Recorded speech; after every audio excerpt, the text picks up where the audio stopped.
Welcome everybody. This is the UNDP Development Dialogue on Transitional Justice for Peace and Development in conflict-affected regions. We are just letting everybody into the room. If you just bear with us, we had a few connection difficulties. We're going to try and get started as soon as possible. We're at 94 participants. Hello, everybody. My name is Katie Thompson. I am the head of UNDP Rule of Law, Security and Human Rights team. We're just welcoming everybody into the seminar. And it's good to have so many people online today. It's a seminar about transitional justice for peace and development in conflict-affected regions, the essential link for justice for all. We have a great panel in front of us today. And we have translation and interpretation into Spanish and English. If you click on the interpretation box, you can toggle between the different languages as you're listening to the seminar. One of our panelists has a challenge with a connection, so we're working her out, but everyone else is ready to go. We're going to have a nice variety of videos and presentations, and we'll be sharing the link to the report that we're launching today. So bear with us if there's any IT difficulties, but we hope to at least give you a bit of a varied presentation of our work and all the work with the national partners with whom we work across the planet on this really important issue. We wanted to gather everybody to celebrate these efforts on transitional justice, which are particularly important for the rule of law and human rights in post-conflict settings and in a very critical part of the United Nations engagement with member states on the promotion of rule of law and human rights, the addressing of non-reoccurrence of human rights violations, and in our joint and universal efforts to bring truth, reconciliation, reparation, justice, and a sense of peace to those people who suffer human rights violations and the terrible impact of war. Obviously, at this moment in the COVID pandemic, there is a sense in which we are all dealing with a set of universal risks that has impacted all of us in one way or another. At the same time, there are still in many settings in which conflicts have had a deep impact, and where we're going to hear from our colleagues today, there's been incredible, brave, courageous efforts to bring justice to those who have suffered during conflict situations or in difficult political transitions. We work very closely across the United Nations system on this issue, and I'm really happy to welcome Cécile Aptel from the Office of the High Commissioner for Human Rights in Geneva, I believe you are, Cécile, and she's going to speak briefly today and by way of introduction in terms of how that office support these efforts, which is a really critical contribution to what the UN does in this field. And then we're going to turn to this really interesting panel of colleagues from Guatemala, from the Gambia, and we're going and so on. And we're going to and Colombia. We're going to hear about these amazing efforts. And finally, we'll be turning to our colleagues from UNDP in Central African Republic, and seeing a video from there. So bear with us. We are really looking forward to a lively conversation in the Zoom chat. Make sure you put your questions there. We want to have some interaction, some space for interaction between the panel and yourselves. I'm ready to try and make sure we can also do some follow-up if that's what would be interesting for people. And without further ado, yes, and the Twitter is live there, so please engage on the social media. We'd be very interested to hear your stories. So right now, I'm going to pass over to Cécile, and she's going to say a few words by way of introduction. Please, Cécile. Thank you, Katie, and through you, thank you very much to UNDP as well. I'm delighted to join this event. Taking stock of how transitional justice has been implemented and how we can collectively deliver better is a very timely matter for all of us and for all of us in the United Nations system. This year, we launched a project on renewing the United Nations approach to transitional justice that seek to really see how the UN system can rethink how it understands and support transitional justice processes. We're doing this in OHCHR with the Executive Office of the Secretary General, working very closely with UNDP.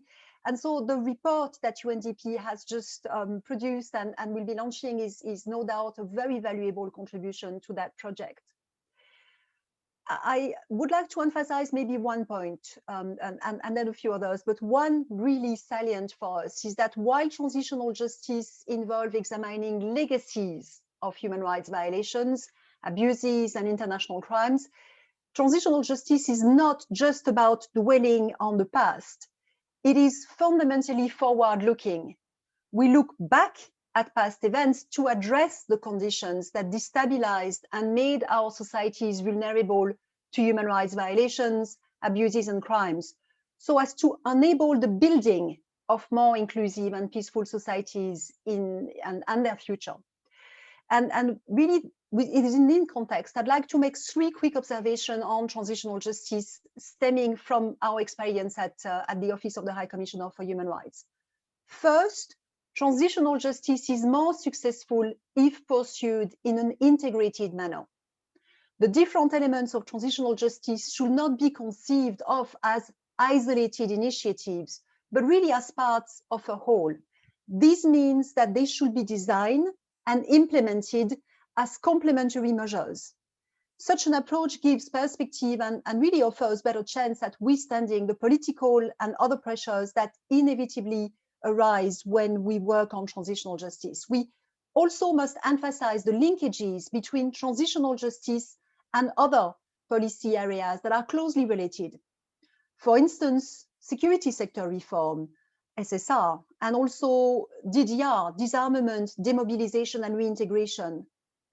A good and current example of this is the innovative project that OHCHR and UNDP are supporting in the Kasai region of the Democratic Republic of the Congo. This is a project that links the pursuit of truth, justice, and reparation with the disarmament and reintegration of former combatants at the local community level. So really successfully pursuing the integration of the different parts of transitional justice requires vision, courage, coordination. But in our experience, the more the UN works together and acts as one, the more successful we are in supporting domestic actors like all of you here today in developing and implementing transitional justice. A second quick point is that transitional justice must be deliberately inclusive.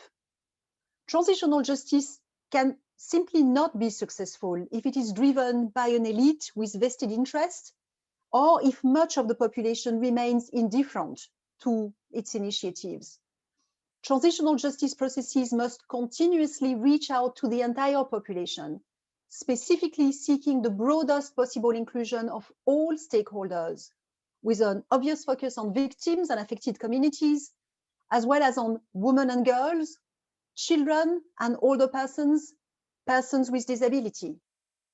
This is why OHCHR, along with other UN entities, invests so much in different initiatives that seek to empower victims and civil society, giving them a voice and enabling their participation in transitional justice processes. There are many examples, and some, in fact, concern some of our speakers here. For instance, in Colombia, where we have been supporting more than 5,000 victims in the most remote areas of Colombia to have their voices heard and advocate for their interest in transitional justice processes. But there was also example in the Gambia, in the Central African Republic, and capacity building efforts in Guatemala. All of these projects that I mentioned were undertaken jointly by OHCHR in coordination or with UNDP, so wanted to really flag this. My third and final point is that transitional justice must make a difference in people's lives. When devising transitional justice program, we must consistently examine how it can most positively impact people's life. This is an area where we can do more in several ways. We, for instance, can and should more systematically examine how to best achieve guarantees of non-recurrence. You mentioned them, Katie, going beyond institutional reforms to consistently identify a broader range of preventive measures.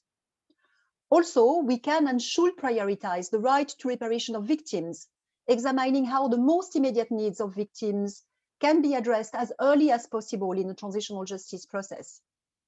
And last but not least, we can and must think more creatively and be more innovative to link transitional justice program to the realization of economic, social, and cultural rights, tackling systemic and oftentimes long entrenched discrimination and marginalization.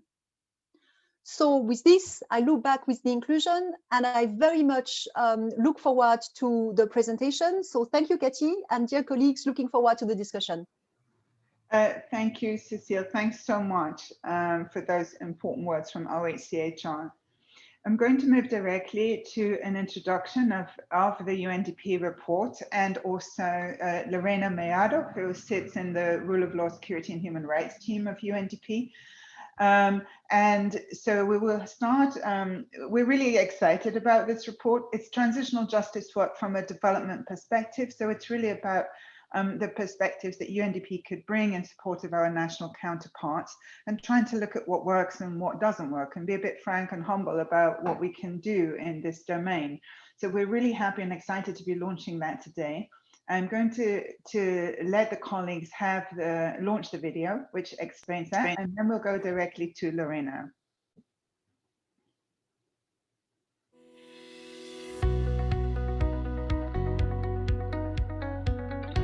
Transitional justice seeks to address the impact of massive human rights violations through truth, justice, and reparation processes that aim to prevent reoccurrence, achieve reconciliation, foster intercommunal cohesion, and regain trust in public institutions. Comprehensive transitional justice processes also support the achievement of Agenda 2030 by promoting justice, peace, quality education, and gender equality. It is a vehicle towards far more inclusive justice systems centred on leaving no one behind. UNDP supports transitional justice mechanisms and national justice and security institutions to develop local capacities for addressing past wrongs, ensure state accountability, and restore public confidence in the governance and rule of law sectors. The From Justice for the Past to Peace and Inclusion for the Future report covers a decade of UNDP support to transitional justice processes, providing good practices, country cases, and key strategic alliances with UN partners, such as OHCHR, UN Women, and UN Peace Missions. The key areas highlighted in the report are participatory processes including victim engagement, national and local ownership and inclusive truth-telling processes, institutional transformation for proper accountability, including justice reform, security sector reform, special courts, and strategic programming, reparations programs, including addressing guarantees of non-repetition and the link with disarmament, demobilization and reintegration programs, conflict prevention and sustaining peace to promote resilience and social cohesion for affected communities. The report looks to outline the main areas of UNDP's work in transitional justice, share successful experiences and current challenges from countries around the world, offer recommendations for strategic transitional justice programming. UNDP is committed to comprehensive justice for sustainable and responsive peace processes.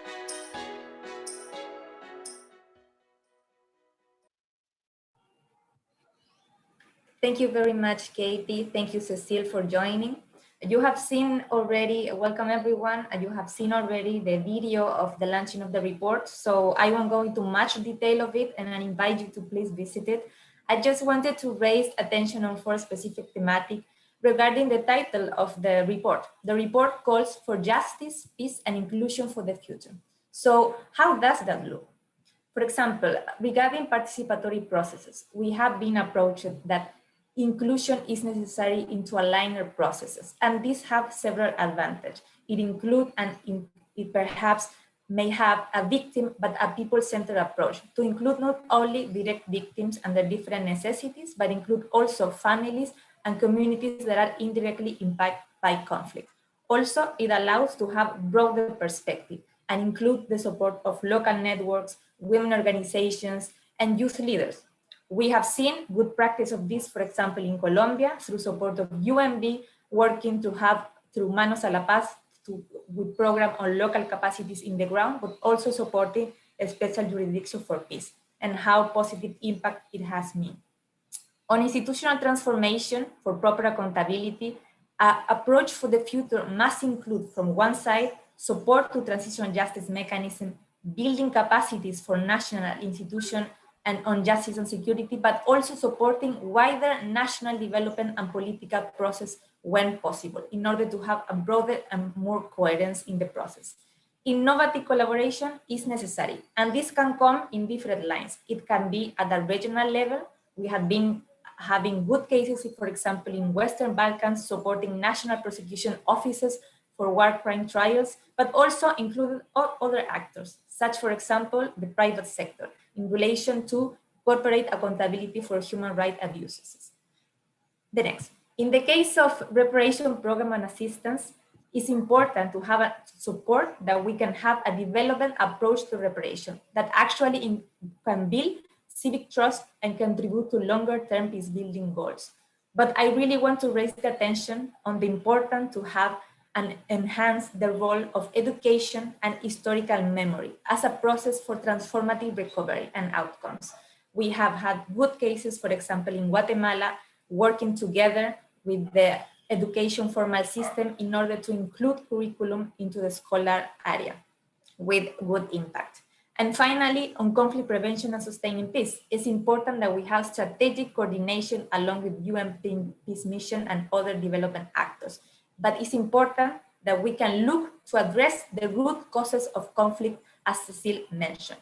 Transitional justice measure and mechanism can provide a roadmap to understand which one are these root causes and how can they be engaged, and also can bring and support political will to enhance into this wider process. Finally, 3 reflections, really short. First one, national ownership is key.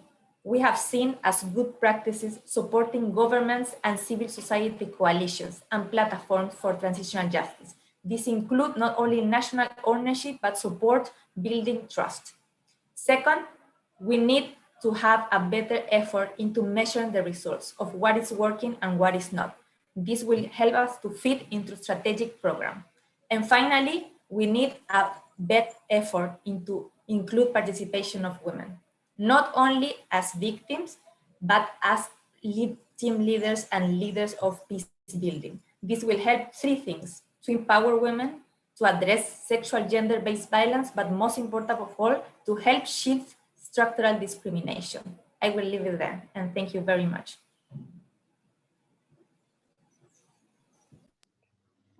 Thank you, Lorena, and thanks to everybody who's contributed to this important report and this important message of inclusion and learning from the work that we do is something we would really like to share on with our rule of law and transitional justice community.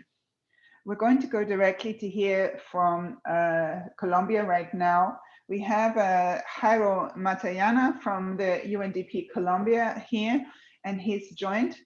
They're going to be a joint presentation with Javi Suarez, who's the Executive Undersecretary of the Special Jurisdiction for Peace in Colombia. So this is a seamless presentation, and I'm going to hand over to them. Both of them have extensive experience in this field, and I'm very proud. I'm very, very proud to work alongside you in these efforts. I don't want to take too much time myself talking, so I'm going to hand over and ask if we could launch the video. So Jairo, please take it from there. And Javi, if you could just pick up directly, that would be great. And I'll jump back in at the end. Thank you so much. Thank you very much, Katie, and good morning to everyone.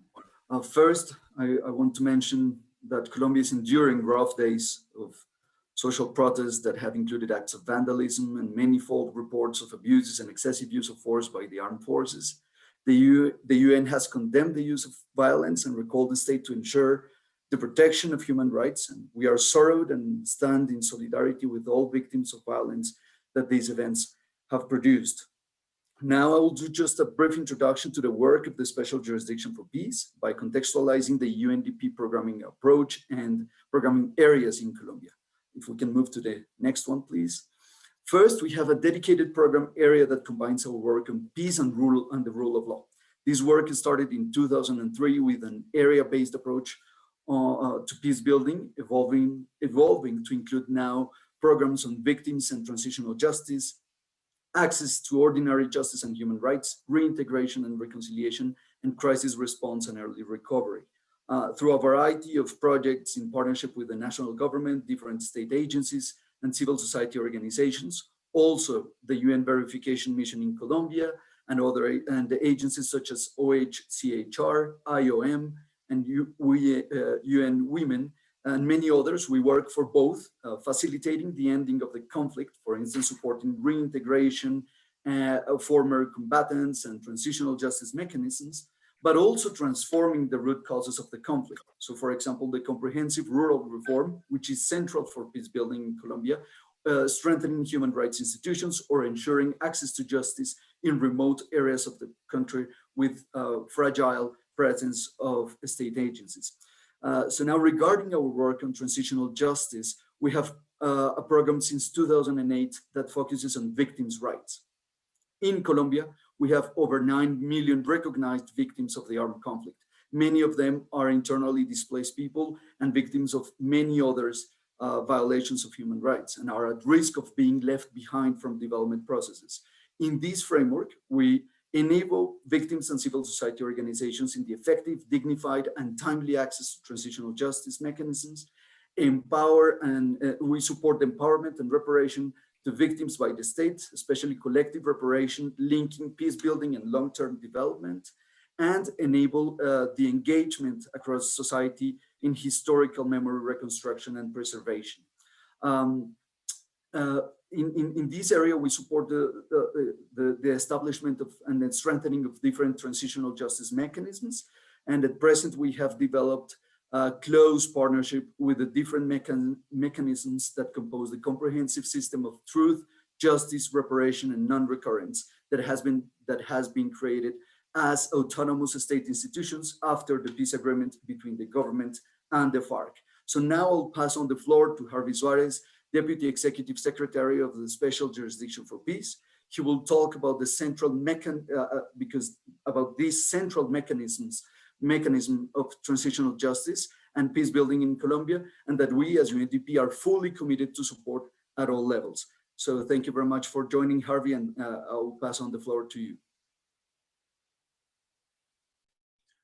Muchas gracias, Jairo, muy amable. Muchas gracias a PNUD por esta invitación para compartir con ustedes los aspectos principales de la Jurisdicción para la Paz como mecanismo de justicia transicional en Colombia. La jurisdicción es una alta corte con plenas y completas funciones jurisdiccionales. Está inscrita en el ordenamiento jurídico colombiano con rango constitucional y desarrolla un trabajo coordinado con la Comisión de la Verdad y la Unidad de Búsqueda de Personas Dadas por Desaparecidas. Su función, su objetivo superior de más largo plazo es cerrar la brecha de impunidad histórica en el país y las profundas heridas colectivas causadas por los crímenes más atroces cometidos en 50 o casi 60 años de confrontación armada interna. Su objetivo principal es investigar, esclarecer, juzgar y sancionar los crímenes más graves ocurridos en Colombia y surge a partir del acuerdo final de paz suscrito con las extintas FARC, Fuerzas Armadas Revolucionarias de Colombia, en diciembre de 2016. En este momento comparecen victimarios de las FARC, que configuran el 76% del grupo de comparecientes de los 12.854 que hoy están rindiéndole cuentas a las víctimas, al país y a la comunidad internacional. El 23% corresponde a fuerza pública, el 1% a agentes estatales y un pequeño grupo de personas que fueron vinculadas en su momento a partir de protesta social a procesos penales. Su vigencia es de 15 años, desde febrero del 2018 hasta el año 2033. Cabe destacar en este punto el apoyo del Programa de Naciones Unidas para el Desarrollo, con dos aspectos en el inicio de la jurisdicción. El primero es en la propia conformación de sus magistratura, de los magistrados y magistradas, así como de los comisionados y comisionadas de la Comisión de Esclarecimiento de la Verdad y de la dirección de la Unidad de Búsqueda de Personas Dadas por Desaparecidas a través del soporte con recursos de cooperación internacional al Comité de Escogencia, que seleccionó los 70 más altos cargos directivos de ese sistema integral de verdad, justicia, reparación y no reparación y no repetición, que permitió el inicio de este proceso en los 3 mecanismos del sistema. Asimismo, el alistamiento de la Secretaría Ejecutiva, que junto con la OIM apoyaron la puesta en marcha de este proceso. Cabe destacar la estructura con la cual funciona la jurisdicción. La jurisdicción es una corte con capacidad de investigación y acusación, tiene, para denominarlo de una manera práctica, una fiscalía que se encarga de estos procesos de investigación, soportando los procesos de juzgamiento, sanción y reparación a cargo de las salas y del Tribunal de Paz. Las salas de justicia, una sala de reconocimiento de verdad, de hechos y conductas, una sala de amnistía o indulto y una sala de definición de situaciones jurídicas. Y el Tribunal para la Paz, conformada por las instancias finales de cierre jurídico, de cierre judicial del juzgamiento y la sanción. A su vez, tiene un soporte misional estructural en la Secretaría Ejecutiva de la jurisdicción y una Secretaría Judicial. La conformación es inédita en el país y hace parte del proceso de escogencia. Está conformada por 53% de magistradas y el 47% de magistrados, lo cual es absolutamente inédito en el país. No hay ninguna corte que siquiera se acerque a esta clarísima muestra de inclusión en enfoque de género, a su vez con una composición de grupos étnicos del 10% de magistrados y magistradas indígenas y el 10% de magistrados y magistradas de origen afrocolombiano.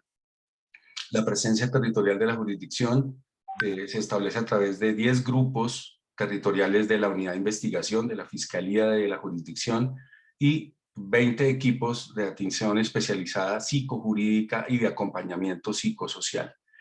En este punto es importante mencionar en 2018 el apoyo que PNUD, a través de recursos de Francia, estableció en el área de comunicaciones de la JEP, de la jurisdicción, para contar con tecnología de punta destinada a la recolección de testimonios en territorio y la transmisión en vivo de audiencias, que de alguna manera habilitó el proceso posterior de trabajo en medio de la pandemia del COVID-19.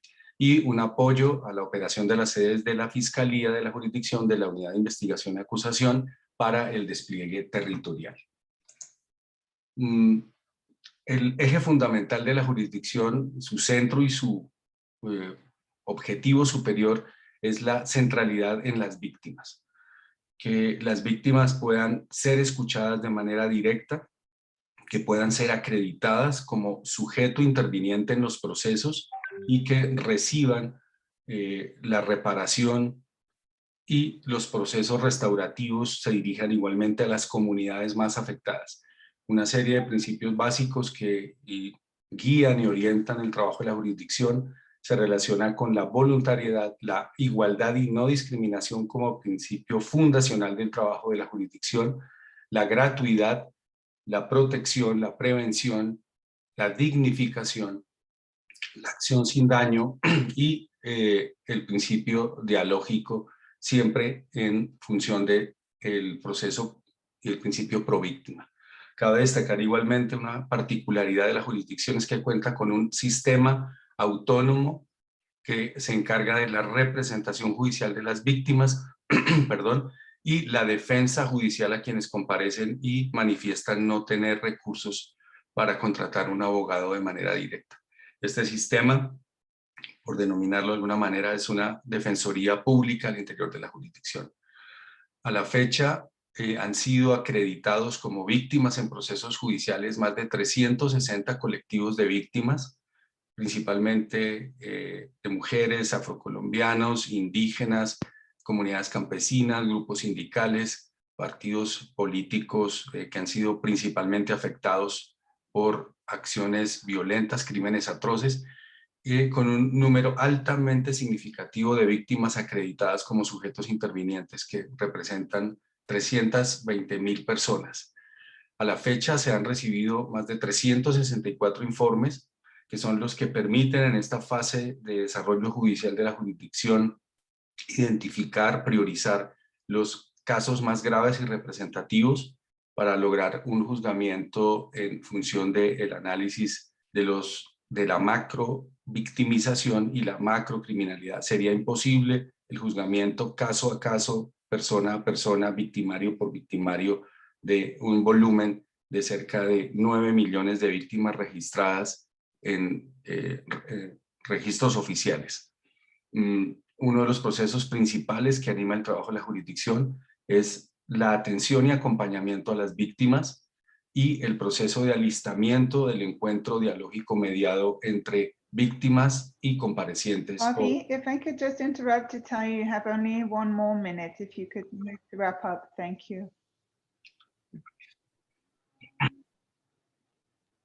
Muy bien, gracias. Thank you. Finalmente, tenemos en este caso, la jurisdicción está trabajando 7 macrocasos, la toma de rehenes y otras privaciones graves de la libertad, situaciones de ámbito territorial en los casos 02, 04 y 05, los casos de muertes ilegítimamente presentadas como bajas en combate por agentes del Estado, el reclutamiento y utilización de niños y niñas y la victimización de miembros de la Unión Patriótica.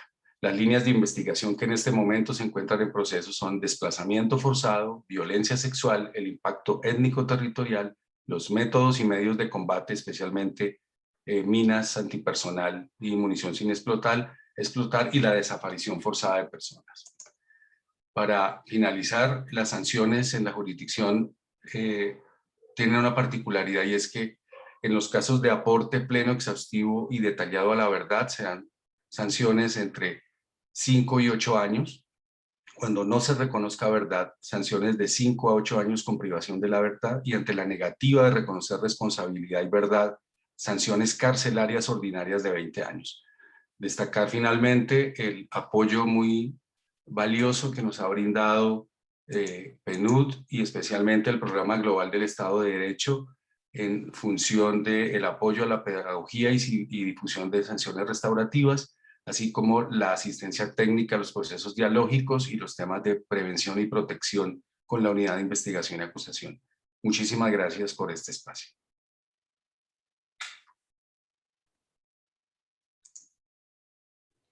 Thank you. Thank you to the colleagues from Colombia. I think these important multifaceted efforts, it's very important to highlight all of the different dimensions of this really extensive work, both geographically and from the different disciplines from which you're approaching it, and the cost and time that goes into supporting victims. And the fact, of course, that transitional implies something is over, whereas it's clear that we're hearing is the situation is not over, and this is an ongoing piece of support that we need to be ready to engage in the long term. I want to turn now to the Gambia. We're going to hear from Adelaide Sosé. Adelaide has joined us on the panel, but in fact we have a pre-recorded presentation just in case of any connection issues you're about to hear. Adelaide is the Vice Chair of the Truth, Reconciliation and Reparations Commission of the Gambia and has extensive experience working to support, in particular, women's engagement in transitional justice processes, as well as engaging on communications and outreach, and works also beyond the Gambia to influence the international community's approach to these issues. Welcoming Adelaide, and look forward to seeing your presentation today.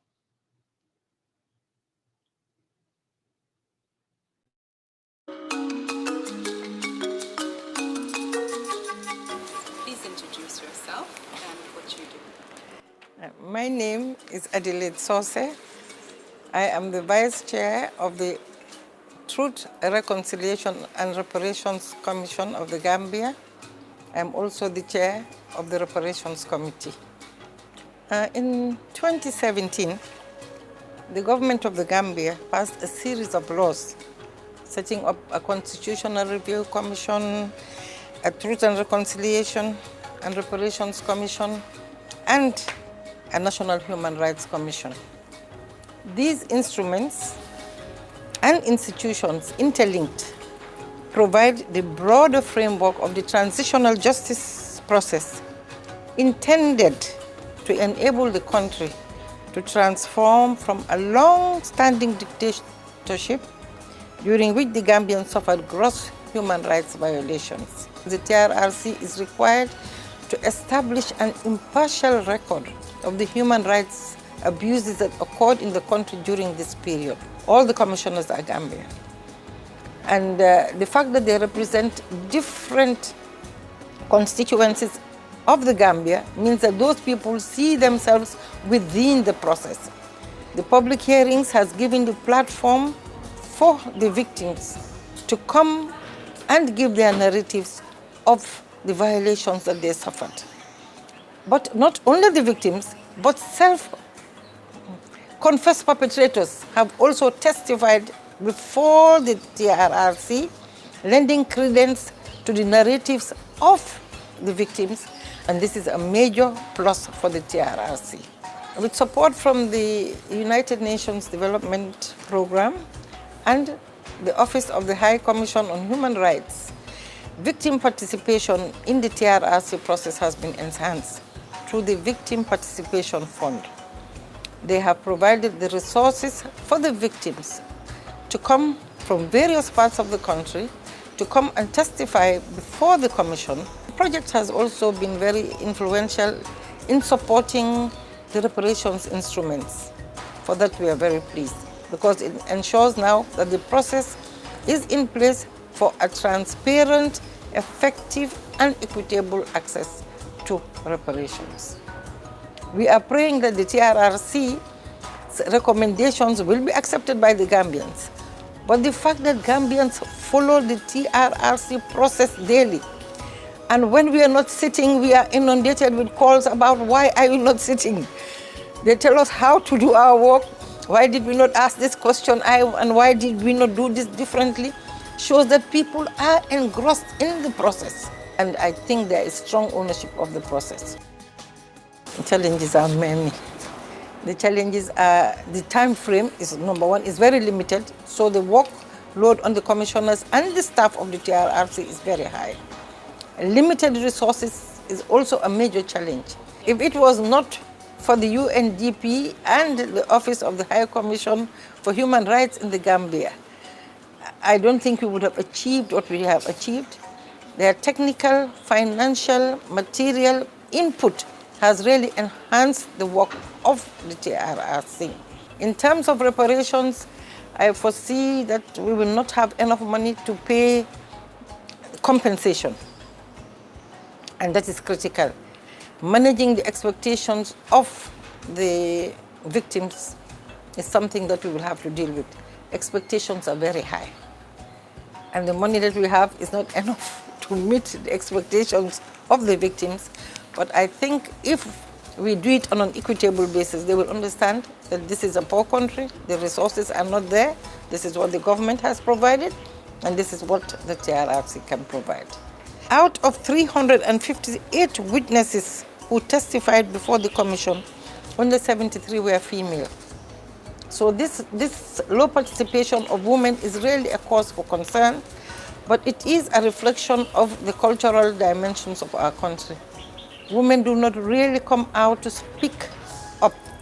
And even though they have been given the assurance that they can testify privately, and no one will know that they have come to the TRRC, or even under a protected witness format, they are still very reluctant to come and testify before the Commission.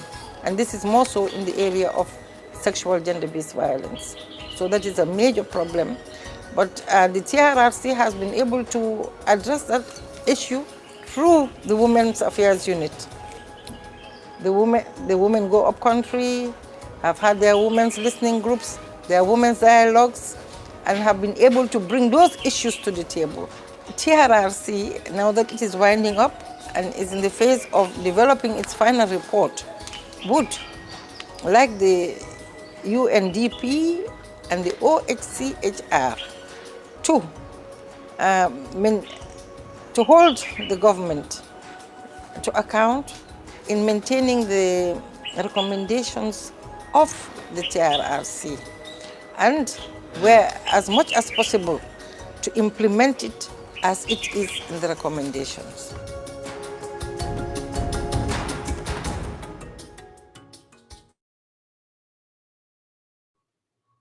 Thank you, Adelaide, for these important messages for the UN system, but also this breadth of work that you've been doing and investing time in this way to make sure that there's such an enormous participation in the process, and noted that expectations around reparations are very important, and that managing expectations for such complex needs for justice can have long-term impact on the success of these processes.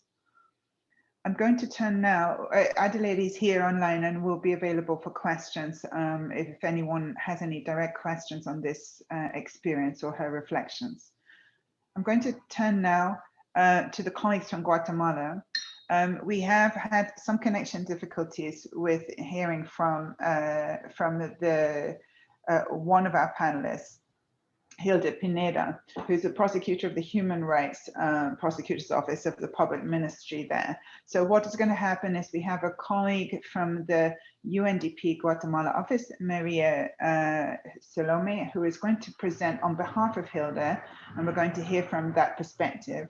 And then we will go directly to hear from Vivian Salazar, who's the director of the International Learning Institute for Social Reconciliation, who will give a perspective on the reparation processes and the work on civic memory. I just want to double check we have Maria with us to jump in and to start on behalf of Hilda. Yes, María Salomé is on board. Yes, Buenos días a todas y a todos. Soy Vivian Salazar de el IARS, Instituto de Aprendizaje para la Reconciliación Social. Can we just pause for a second? Okay, it's totally fine for Vivian to go ahead. Vivian, please go ahead. Lorena, could you just follow up with Maria to check that she's here? Thank you. Vivian, please go ahead. Everybody, you have interpretation to hear in Spanish or English. Thank you. Sigo adelante con la presentación. Es una experiencia en la que buscábamos transformar la educación para la paz y los derechos humanos a través de procesos de formación ciudadana. ¿Podemos pasar? Podemos pasar la diapositiva. Junto a los procesos de verdad, reparación y justicia, la búsqueda de garantías de no repetición es fundamental en la construcción y consolidación de la paz. Desde el 2010, el IARS ha trabajado en alianza con el PNUD a través del programa de justicia transicional PAJUS en procesos de promoción de garantías de no repetición desde el ámbito de la educación. ¿Podemos pasar, por favor? En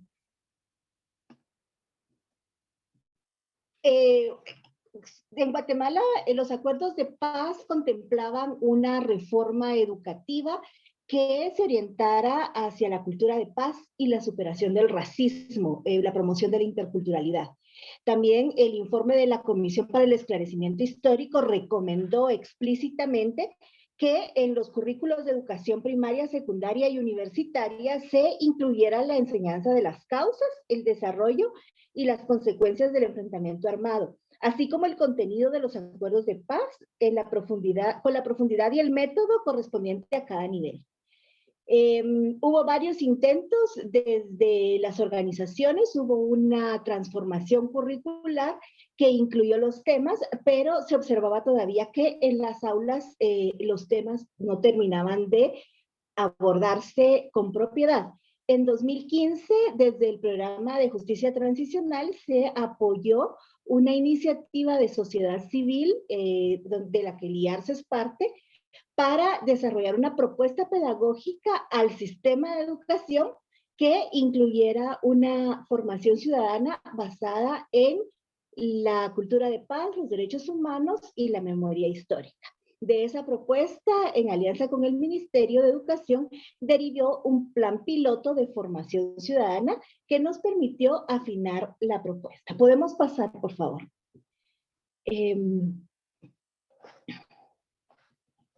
Esta propuesta promocionaba un nuevo enfoque de la formación ciudadana basada en la educación para la paz, la memoria histórica y los derechos humanos, como ya les había mencionado, pero se lanza desde una articulación de organizaciones, con presencia del Ministerio de Educación, con apoyo de agencias del Sistema de Naciones Unidas, el PNUD a través del PAJUS, pero también UNESCO como la encargada del tema de educación y la Oficina del Alto Comisionado de los Derechos Humanos. Además, entre 15 y 16 organizaciones de sociedad civil, universidad, los que están encargados de formar docentes de ciencias sociales, y la Procuraduría de los Derechos Humanos participaron también en este proceso, y se creó esa ruta de fortalecimiento de la enseñanza-aprendizaje de las ciencias sociales y la formación ciudadana en el sistema educativo.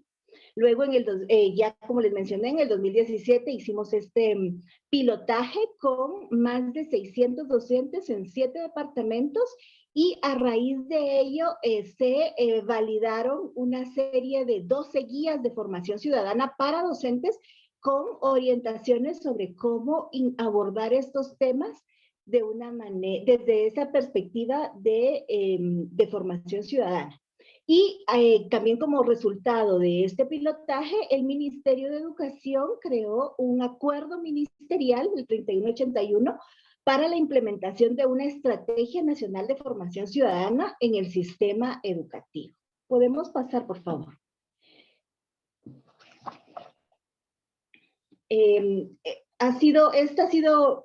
Puedo resaltar de esta experiencia el hecho que ha sido una colaboración exitosa entre organizaciones de distintos niveles, ¿verdad? Consideramos en las evaluaciones que se han realizado que la Estrategia Nacional de Formación Ciudadana representa un aporte innovador y estratégico al campo de las garantías de no repetición y a su vez al cumplimiento de los ODS, especialmente el 4, y potenció la confluencia de actores y esfuerzos para el impulso de un nuevo enfoque de formación ciudadana. Se creó un plan de acción articulado y liderado de la Mesa Técnica de Educación para la Paz, la Memoria Histórica y los Derechos Humanos, y esa coordinación estrecha con el Ministerio de Educación. Todavía falta mucho por construir. El haber trabajado con el Ministerio de Educación fue una buena experiencia y hay un inicio de la institucionalización, pero en Guatemala todavía se observa mucha conflictividad en el abordaje de temas como el racismo y la discriminación y en el aprendizaje del pasado reciente, y cada cierto tiempo hay ciclos se evidencia más la reproducción del racismo en los espacios educativos y los medios de comunicación. Hace necesario que continuemos con ese acompañamiento al Ministerio de Educación y a los docentes para implementar esta estrategia de formación ciudadana, que además hace falta mucho innovar y potenciar la producción de recursos y herramientas pedagógicas para docentes y estudiantes, sobre todo en TIC, ¿verdad? En tecnologías de información y comunicación. Y ante todo, hace falta mucho incidir en procesos de formación docente a todo nivel que fortalezca la promoción de una cultura de paz. En los pensum de formación docente aún no se incluyen estos temas. Para finalizar, quería dejarles este esquema que es un poco el que ha guiado esta propuesta de formación ciudadana, que pareciera que ya los ministerios de educación, el Ministerio de Educación debería haber estado dotado de este enfoque, pero no era así. Teníamos lo que priva es un enfoque de la formación ciudadana basada en el civismo, una antigua forma de ver la formación ciudadana, civismo y elecciones, democracia electoral, pero falta mucho trabajar en competencias que promuevan el diálogo significativo, la transformación de conflictos, la deliberación y el debate, la comunicación constructiva, el análisis y la investigación y la participación activa. Esa es la experiencia que tuvimos, está en marcha y fue un gusto estar con ustedes esta mañana.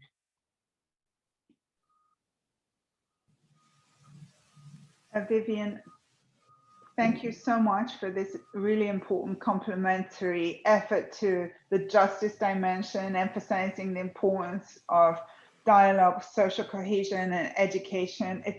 As we are predominantly lawyers in this business, it's really important to hear about these components, and thank you for that presentation. It's good to hear about this multidisciplinary effort that you're bringing there. I want to welcome Maria Salome. Thank you for joining us quickly to represent Hilda. Hilda Pineda, thank you for being here also. I'm sorry about the connections, but we want to make sure we hear from you, the prosecutor's office, so that we understand also the judicial dimensions of the challenges in Guatemala. Maria, if I could ask you to present fairly quickly, so that because we are rather pressed for time due to the connection issues, that would be really excellent. Thank you.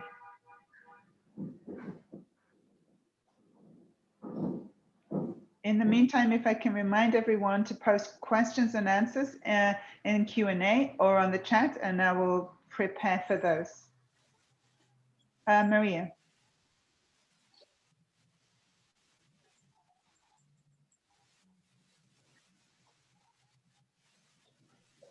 Muchas gracias, muy buenos días y muchas disculpas a Hilda porque no va a hacer la presentación a quien le corresponde desde la Fiscalía de Derechos Humanos. Vamos a hacer esta presentación que tiene que ver con el tema de justicia y como sabemos hubo un enfrentamiento armado interno en Guatemala que duró más de 36 años. Finalizó en 1996. También hubo una comisión para el esclarecimiento histórico que registró los hechos que sucedieron, estimó una cantidad de más de 200,000 víctimas que sufrieron graves violaciones a los derechos humanos durante estos 36 años que duró el conflicto armado interno. Y se mencionan desapariciones forzadas, torturas, secuestros, hubo también violencia sexual en contra de las mujeres, desaparición de niñez durante el enfrentamiento armado interno. Pero un dato muy importante es que el 83% de las víctimas pertenecían a pueblos mayas. Hubo un impacto muy grande en la vida de las mujeres.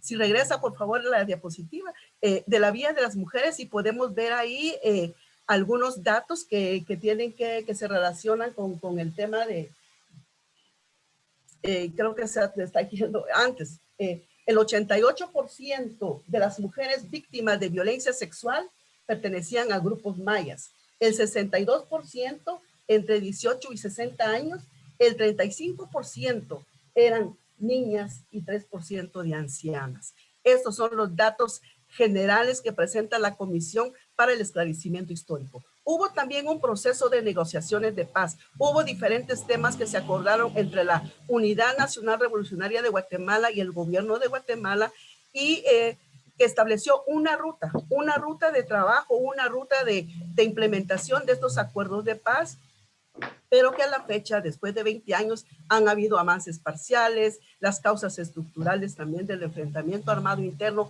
aún existen. También menciona que el 25 de febrero de 1999, la CH, la Comisión de la Verdad, presentó su informe y también hubo ya avances significativos. Por ejemplo, en el periodo de 2006-2009 se dan las primeras sentencias condenatorias en casos de desaparición forzada cometidas por comisionados militares, expatrulleros, incluso militares que estaban en servicio durante el conflicto armado interno. Y también podemos mencionar que a partir del 2010 inicia la primera fase del programa de acompañamiento a la justicia de transición del PNUD y otra cuestión importante, empieza a apoyar y acompañar el trabajo de la Fiscalía, en particular de la Fiscalía de Derechos Humanos, que tiene una unidad especial para ver casos del conflicto armado interno, acompañando, apoyando la elaboración de protocolos, de instrucciones generales o específicas, por ejemplo, de violencia sexual, para poder fortalecer el trabajo de la fiscalía, de los fiscales, para poder investigar y perseguir este tipo de hechos. En el 2012 y 2013 hubo sentencias nuevas, resoluciones de los tribunales. Por ejemplo, podemos mencionar que por primera vez hubo una sentencia por el caso genocidio en contra del pueblo Huichil, que fue condenado, aunque después se anuló por otras cuestiones, fue condenado el señor Ríos Montt.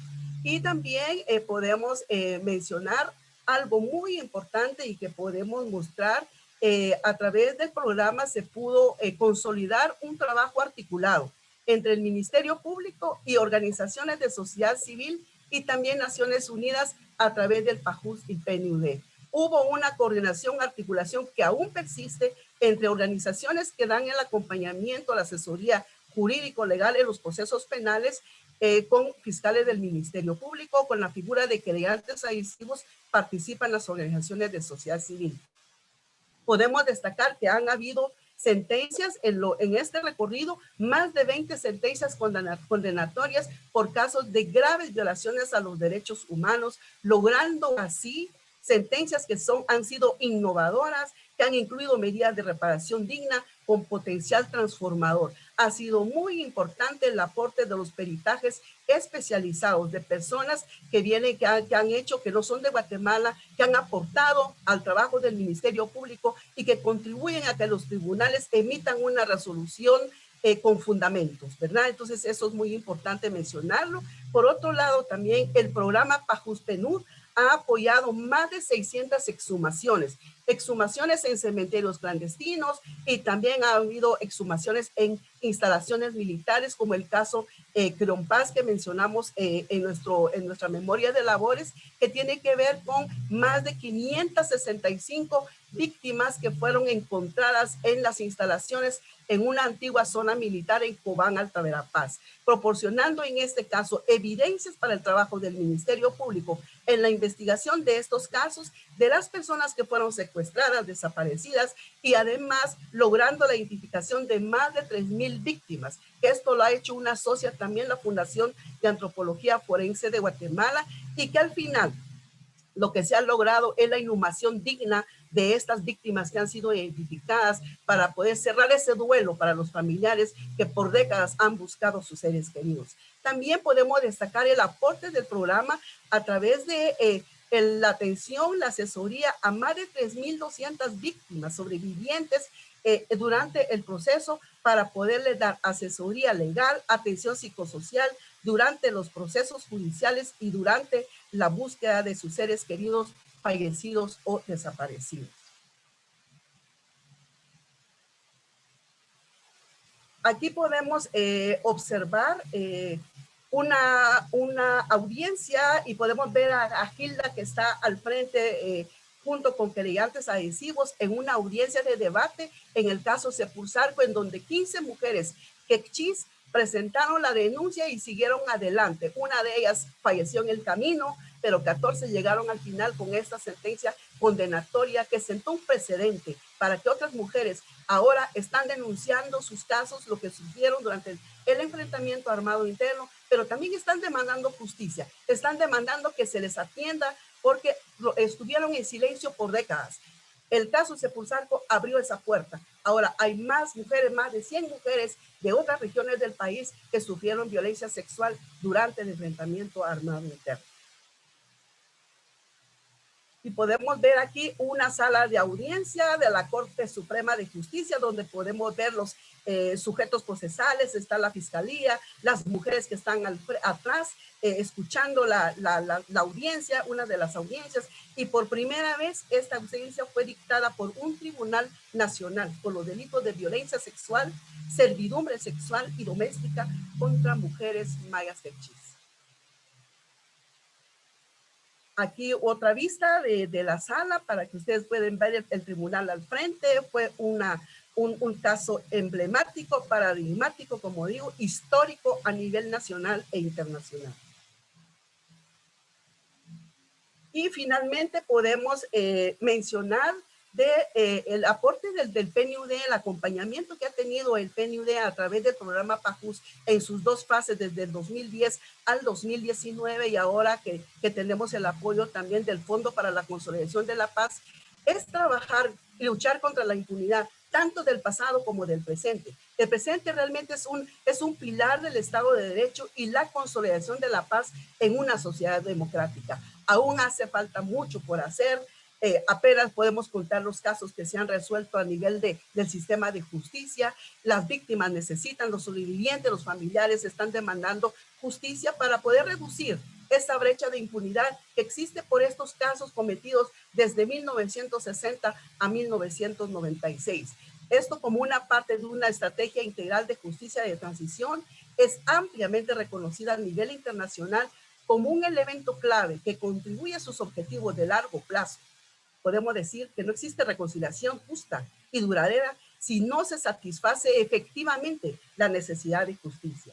Acercar los servicios de justicia a otras regiones del país de la mano de las instituciones que han apoyado el fortalecimiento de justicia en Guatemala, como el caso del PAJUS y del PNUD, es crucial para continuar avanzando hacia procesos de justicia reparadores y transformadores. Es muy importante también mencionar que esto no hubiese sido posible sin el apoyo de la cooperación internacional. Podemos mencionar a Suecia, podemos mencionar al Fondo para la Consolidación de la Paz, podemos mencionar a Cataluña, podemos mencionar a País Vasco, que nos ha apoyado para la implementación de estos programas. Y muchísimas gracias por su atención.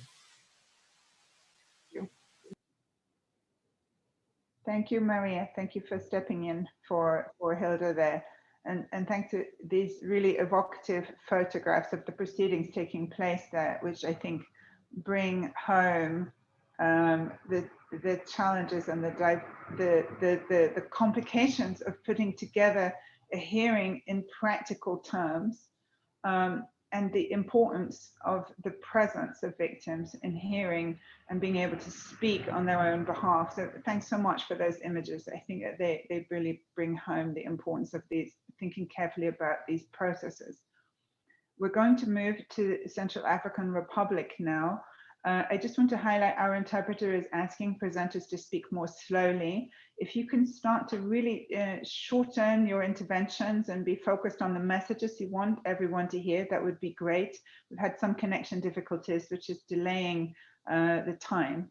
But we're going to see a video from the Central African Republic process and then hear from Antje Kraft, who is UNDP's technical advisor working on these issues.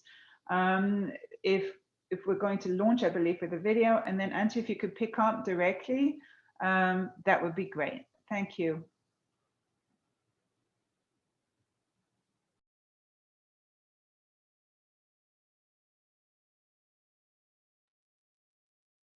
Bienvenue à Bangui, en République centrafricaine. Un beau pays, avec de grands défis et une très forte demande des populations en matière de justice et de sécurité. Avec la MINUSCA et d'autres entités des Nations Unies, le PNUD appuie la RCA pour la consolidation de l'état de droit et le redéploiement de l'autorité de l'État.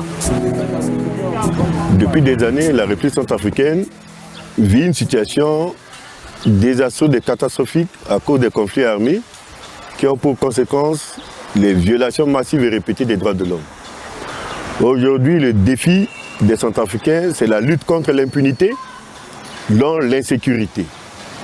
C'est pour cette raison que nous avions aussi, entre autres, mis en place des juridictions pour juger, mais la commission Vérité, Réconciliation et Justice pour faciliter l'accès à la vérité, aussi permettre à la population d'avoir gain de cause.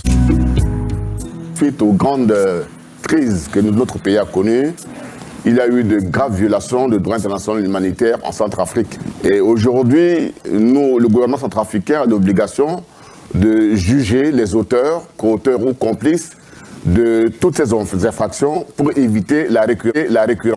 C'est pourquoi nous voulons ici faire ce travail de plaidoyer en faisant savoir que grâce à l'appui du PNUD, grâce à l'appui de la MINUSCA, la République centrafricaine s'est enfin dotée d'un document de politique sectorielle. qui est donc la feuille de route de la justice, qui va nous aider donc à avoir plutôt une justice de proximité. Né de la volonté du peuple centrafricain en quête de justice, la Cour pénale spéciale a été créée en 2015. C'est une juridiction hybride composée du personnel international et national qui a un mandat de 5 ans qui court à partir du 22 octobre 2018. C'est une juridiction qui a pour mission de juger les violations les plus graves du droit humanitaire et du droit international humanitaire commis sur le territoire de la République centrafricaine depuis 2003 jusqu'à nos jours.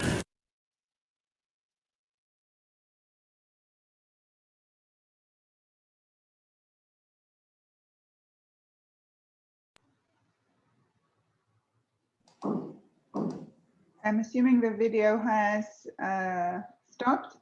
Ante, do you want to pick up from there? Yes.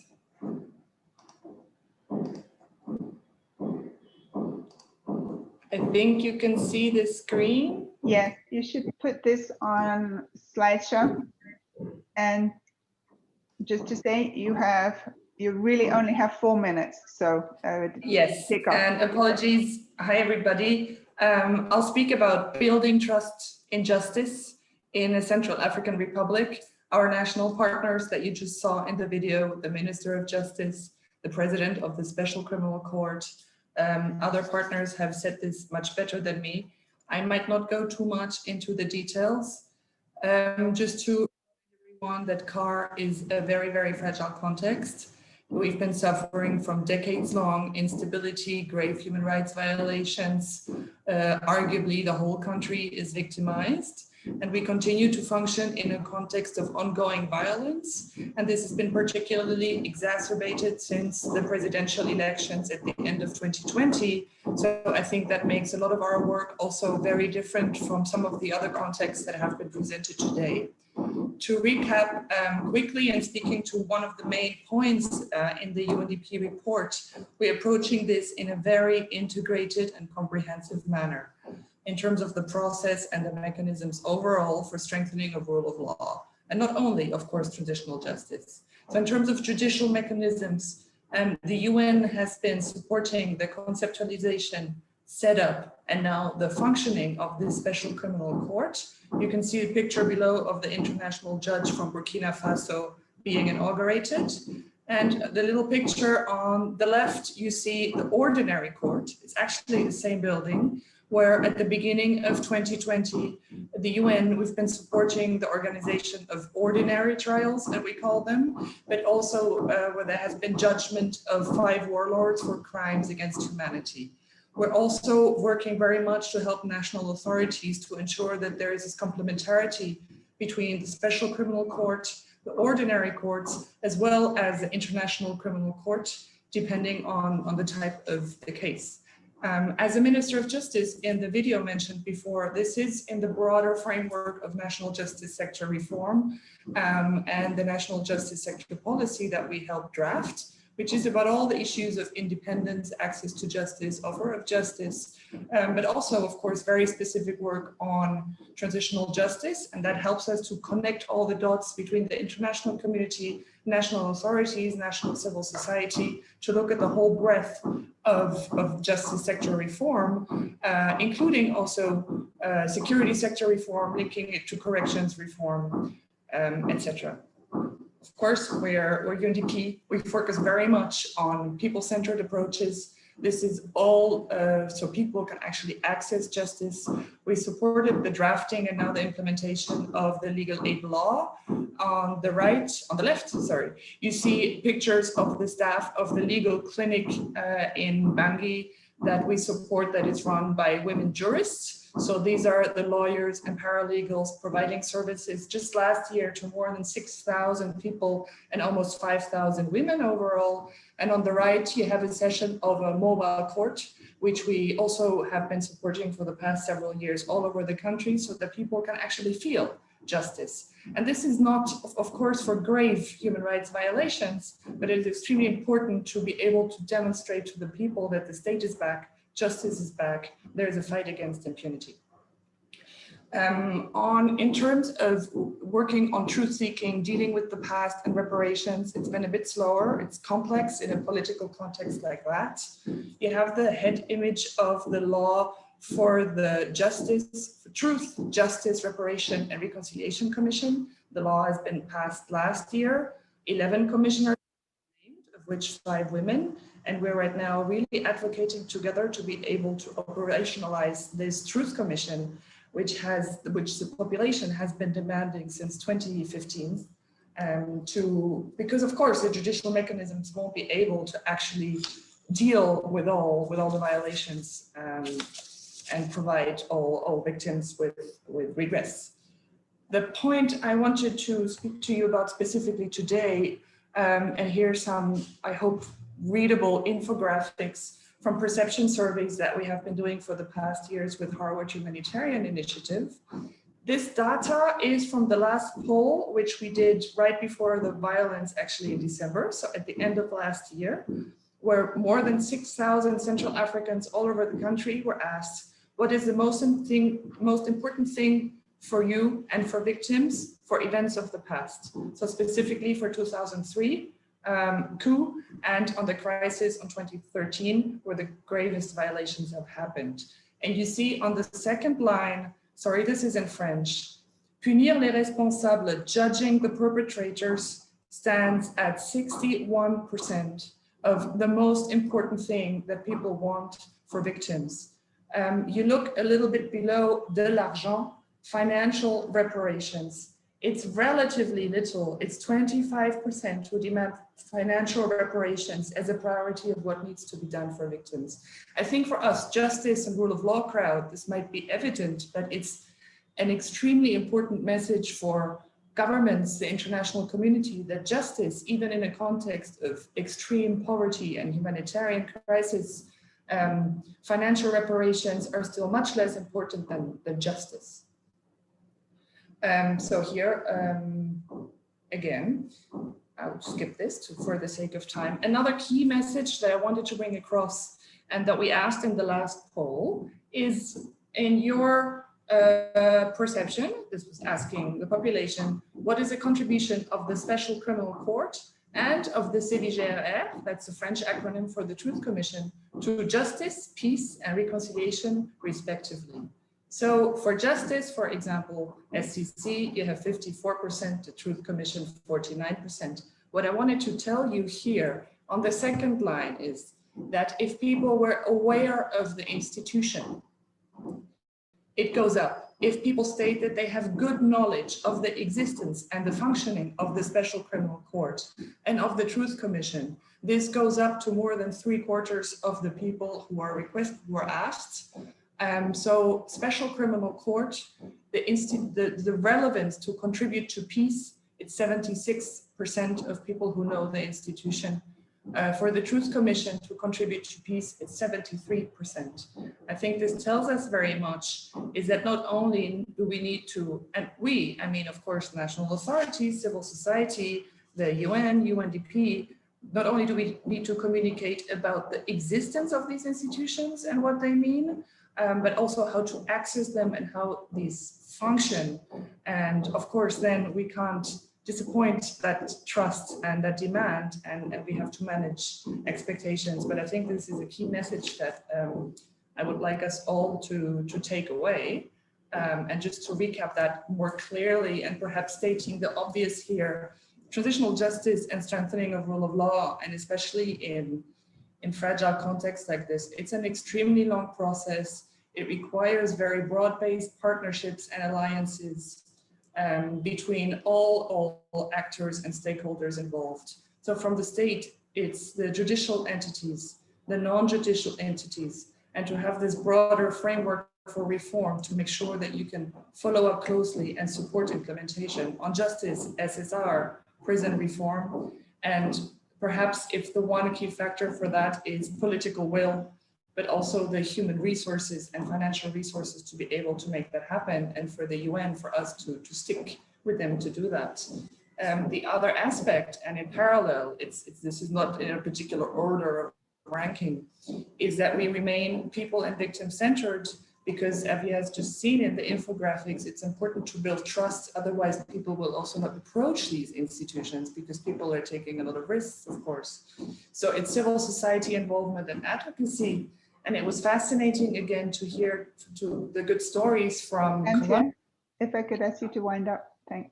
Okay. In a context like CAR, where civil society and victims organizations are very weak, we need to strengthen them. This is sometimes difficult, and we need to help them mobilize and gather evidence on populations and victims' demand, which is what we do through these perception surveys. I always advocate, I think we all do, for joint UN rule of law assistance. The peacekeeping mission, MINUSCA, UNDP, of course, OHCHR is embedded within MINUSCA and other entities. So we merge political leverage and this long-term development approach, and also for operational capacity in a volatile context and insecurity, where MINUSCA can accompany us with the force. They can support with arrests, things that UNDP can't do and that perhaps the state doesn't have the capacity yet to do. And here also a call for partners and donors that they need to be smart and engaged and understand the need for flexibility and sustainability of funds, because you cannot have quick wins in a, say, 12-month-long project, because these are contexts that change and that are complex. And we have to remain optimistic, so we need to be there for the long game. Thank you very much. Thank you.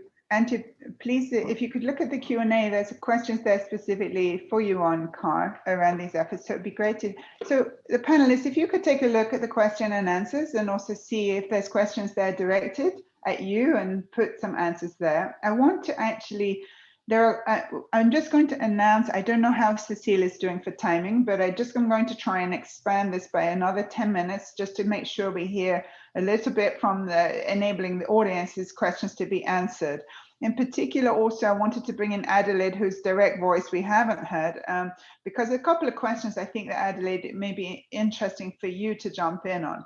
So, for example, our colleague George Washira is asking around expectation management around reparations, for example, an issue that comes out very strongly in the Gambia, also in Central African Republic, around expectations for reparation and compensation. And what is the impact if these expectations for reparation and compensation can't be met? How, as an international community, can we manage that? And what is the impact on the success of the process? There's another question from a colleague at Essex University who is asking around, it's Valentina Rosso, who's asking around the impact of transitional justice processes on economic recovery and economic development and the linkages there between establishment of peace development. It would be helpful to hear any reflections on that. And then I would like to be able to throw over to the colleagues from Colombia and Guatemala if they could potentially look at the specific questions for them, but also share reflections on how to address the specific needs of handling and prosecuting sexual and gender-based violence cases that, opposed to them, from Emily from UN Women has raised that question. It would be interesting to hear your reflections on that, as well as a question about political will. How to garner political will if there's a political intransigence to address transitional justice issues. This is a question from our colleague Roland Cole. So a lot of questions there. I would like to ask you not to answer all of them. Please choose one and answer it, and then we will move on to the next colleague. I'm going to first call on Adelaide, then Antje, if you have a particular contribution around the reparations, I think that would be useful. And then I will go over to hear very quickly from Harvey and from Vivian. And then I'll come back to Cecile. So we'll go in that order. Adelaide, would you like to pick up one of those questions and reflect upon it?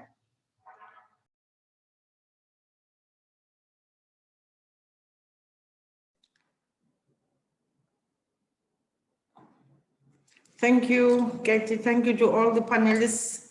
It was very useful. I would want to talk to the issue of managing reparations. From the onset, I have already mentioned the support that we've had from UNDP and OHCHR. We had an experts meeting on reparations where we brought experts from different parts of the world, including Colombia and other parts, to come and tell us about their experiences. And these experts from different parts of the world and from different organizations helped us to develop our policy on reparations. And based on the policy, we developed regulations. The regulations are what are guiding the TRRC on how to implement reparations, to quantify the quantum of reparations that is needed, and to assess the various needs of people. We have 5 areas we're looking at, of course, that is unlawful killing, unforced disappearances, arbitrary arrest and detention, inhumane and degrading treatment, unlawful detention, and other forms can come in. But these are the main areas that we are looking at in the form of giving compensation. We have got 5 areas of reparations. It's not only financial compensation, we also have restitution, that is giving back what was taken from you. If you were arbitrarily dismissed from your work and you lost your earnings, how that ministry, here we have to work with the ministries to ensure that the ministries take responsibility of addressing the needs of the person. Rehabilitation, we have been doing a lot of work in rehabilitation, especially in the form of urgent interim reparations. In providing urgent interim reparations, I've had the other panelists talk about how they have been giving psychosocial support and medical support. We also give medical support both at the local and external level. The minute we started, we had a medical board set up by government because we are not doctors. And these medical people from all spheres and in different specializations assess the needs of the patients. And where they can provide treatment locally, it is provided locally. Where it is not possible to provide local treatment, then they are sent abroad. We had sent 4 people to Turkey under the agreement with the Turkish government. Since then, 3 have returned home. 1 is still in Turkey undergoing treatment. Then we sent 3 patients to Dhaka for surgery. They're also back. So in terms of medical support, we are doing a lot. Over 120 patients have undergone treatment in country. And with the support of the UNDP and the OHCR, we have been able to provide the resources that they need for their treatment. That is, if they need aids or how do you call it, like glasses or walking sticks or wheelchairs. So in that area, I think we have a lot of satisfaction. Satisfaction is critical to the needs of reparations. And some have said that they're just happy in knowing what happened to their loved one. They did not know before, now they know that he or she has been killed, he or she has disappeared. But as I said, where we are really going to have a lot of problems is in the area of providing financial compensation. And this is where we really need the people to know that all their needs cannot be met. If you were arbitrarily arrested and detained and at the same time suffered inhuman and degrading treatment and tortured, we can only choose the most severe. And this is very clear in the regulations.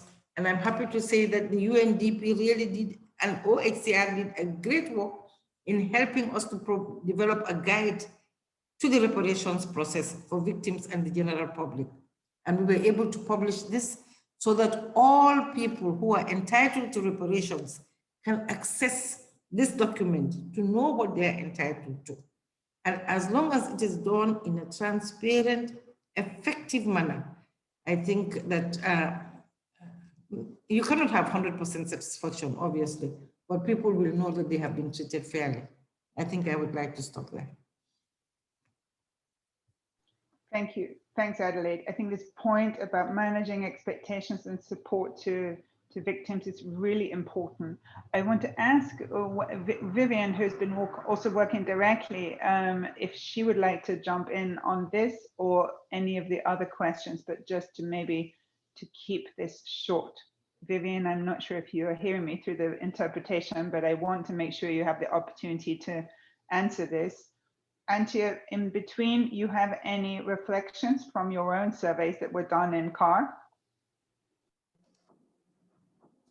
Thank you very much. On how to manage reparations, it won't be enough. There will never be enough for the amount of violations and suffering that the population has gone through. So this is the key priority for us now at the UN with national partners on how to manage that. Precisely because of that, and even in the last peace agreement 2019, it was stipulated very specifically that fund for reparations for victims, with authorities apparently thinking that the international community would just flood the country with cash for victims. So we've been supporting a study that is almost done on the modalities and options for reparations, what victims would ask for what type of reparation, and what the options are to respond to them. So for example, through the Special Criminal Court and the Security Council, there's an option to freeze assets of war criminals that have been judged, to use those assets to fund back to victims. But we know that this is likely not going to be a lot of actual money, but it could have a lot of symbolic value. What's been very difficult is that you have more and more NGOs and initiatives that come in who want to focus on reparations and, for example, victims of sexual violence and conflict, and are willing to give direct financial reparations. And while this is, of course, excellent for those individual victims, we are very wary of the expectations that might raise, for the jealousy that might come from victims that have not been victims of this particular crime.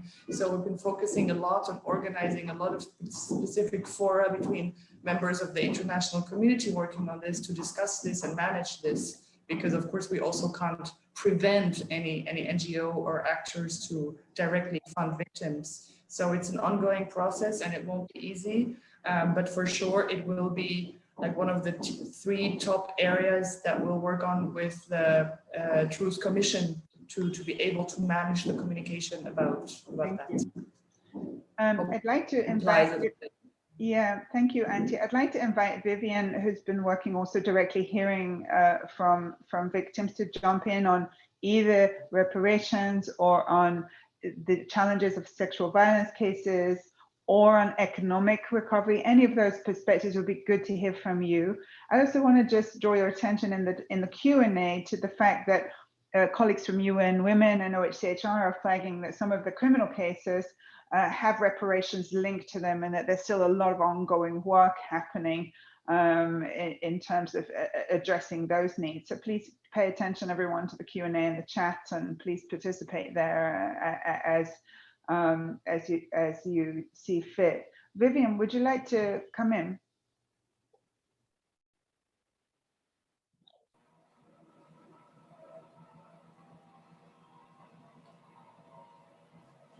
Sí, muchas gracias, Katie. Voy a referirme al tema de reparación.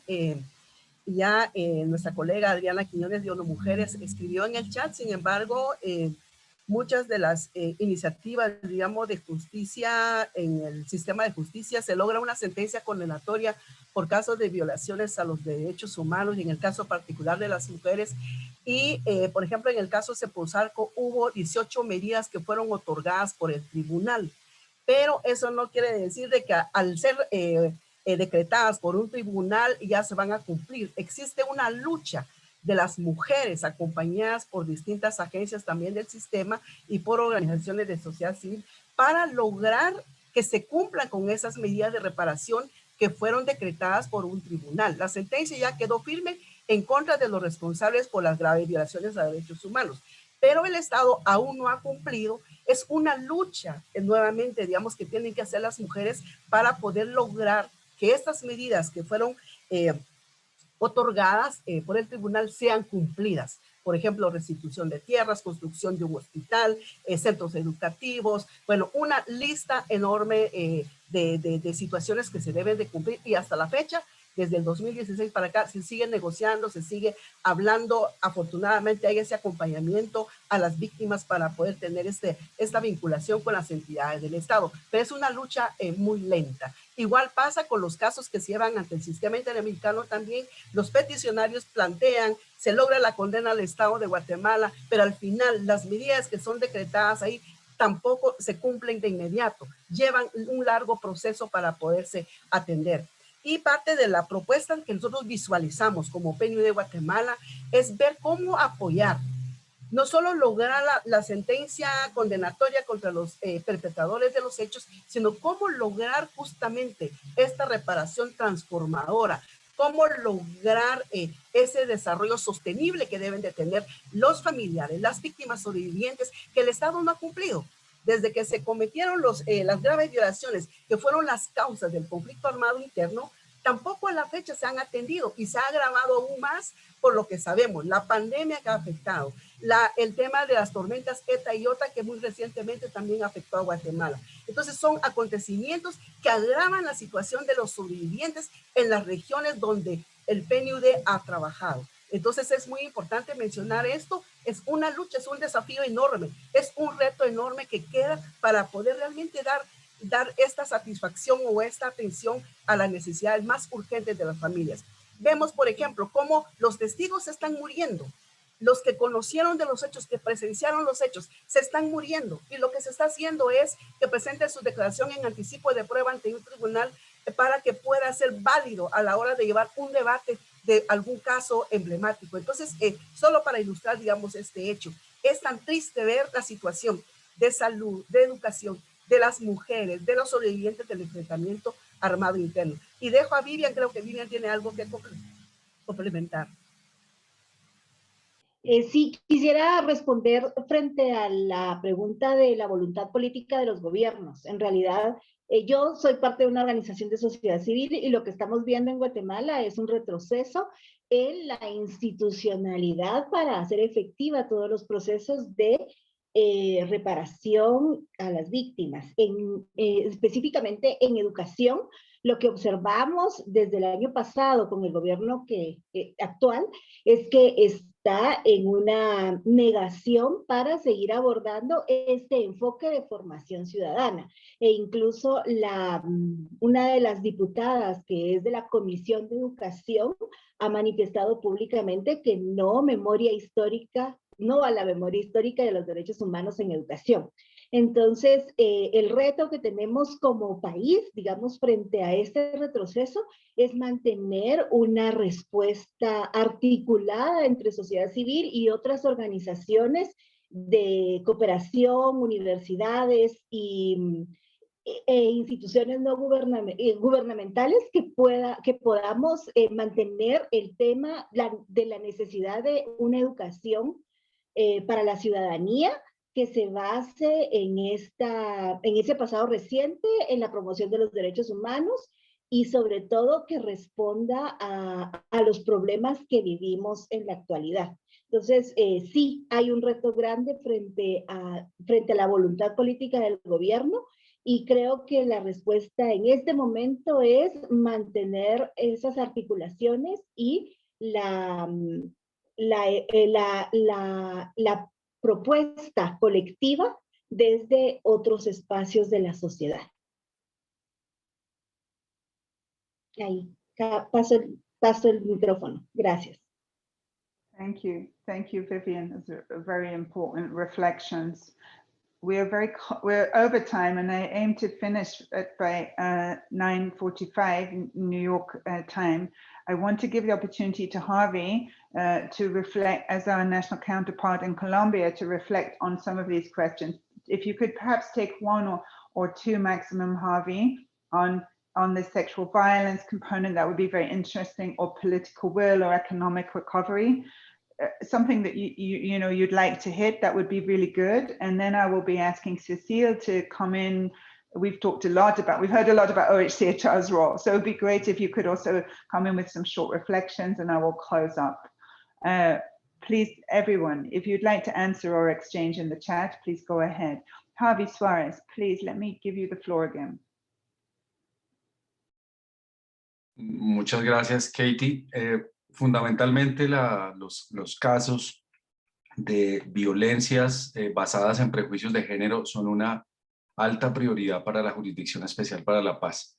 Se está desarrollando la línea de investigación respectiva y acompañando, asesorando legalmente y en términos psicojurídicos a las víctimas de casos de violencia sexual y otras formas de violencias basadas en prejuicios de género, para que puedan acreditarse como víctimas, para que puedan participar efectivamente, y muy seguramente va a ser uno de los casos emblemáticos como más graves y representativos.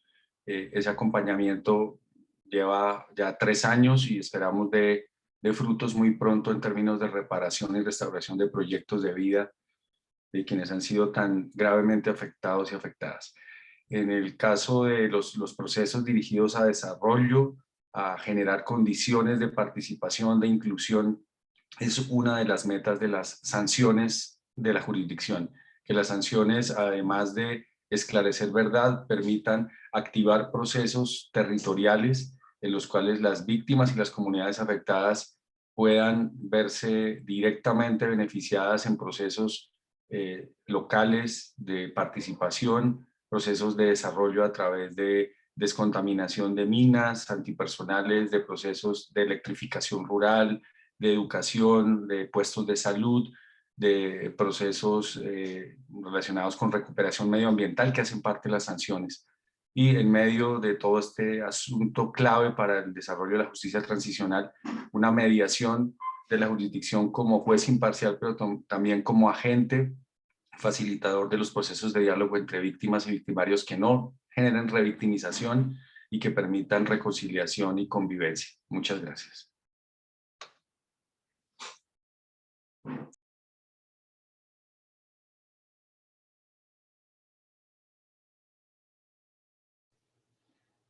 Thank you, Javi, and thanks to all of those of you who are posting answers in the chat and the Q&A.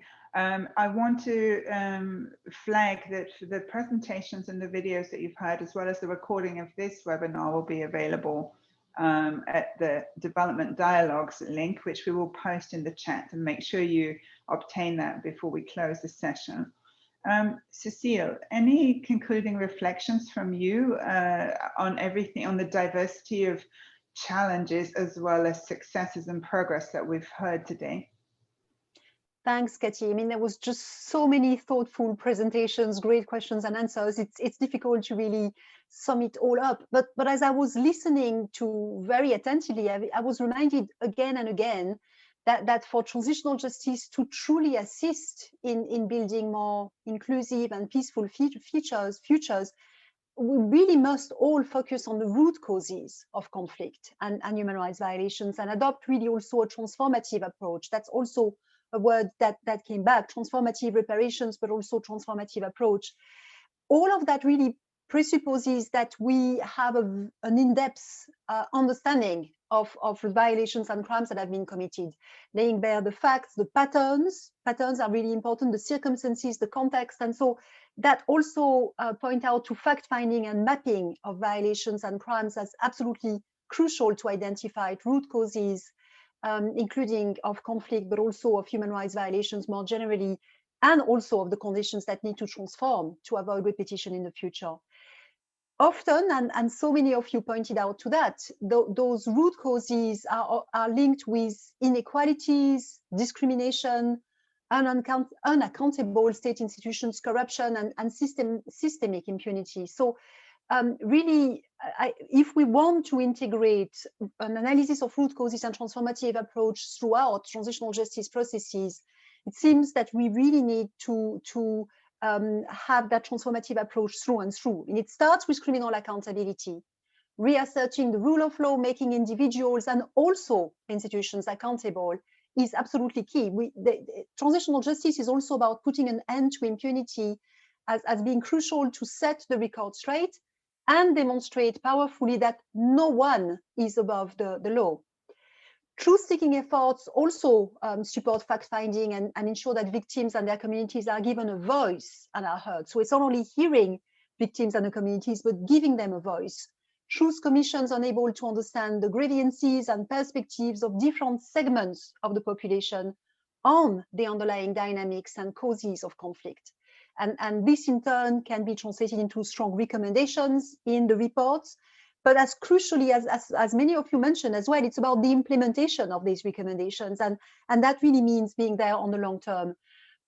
Similarly, for reparation programs, they should not only be about repairing the harm, but really taking a transformative approach. So finally, maybe for me, one of the takeaway of the many lessons here was that if we return to the concept that was mentioned of guarantees of non-recurrence or non-repetition, we really have as an opportunity to identify the broad range of measures that need to be taken to address the root causes and accelerants of conflict and human rights abuses. These relate to institutional reform, to building accountable institutions. It also relates to human rights education, as we heard, the teaching of history, memorialization, strengthening of civil society, and the media landscape, among others. So a consistent focus on addressing root causes across the different components of transitional justice is really about entrenching sustainable peace and building resilient and inclusive society. So Katie, again, we've certainly have a lot more to learn, a lot more to do, but many thanks again to UNDP for bringing us all together and share these reflections.